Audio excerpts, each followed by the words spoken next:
மதிப்பு நீக்கம் செய்யப்பட்ட 500 மற்றும் 1000 ரூபாய் நோட்டுகளை வங்கிகளில் செலுத்துவது தொடர்பாக ரிசர்வ் வங்கி புதிய கட்டுப்பாடுகளை விதித்துள்ளது.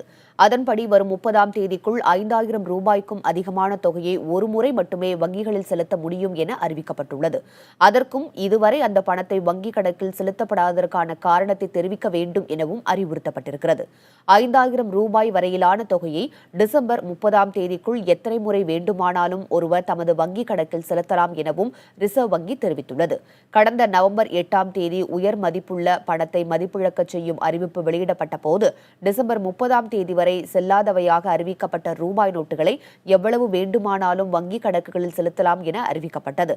பின்னர் படிப்படியாக வங்கிக் கணக்குகளில் செல்லாதவையாக அறிவிக்கப்பட்ட ரூபாய் நோட்டுகளை செலுத்துவது குறித்து பல்வேறு கட்டுப்பாடுகள் விதிக்கப்பட்டன.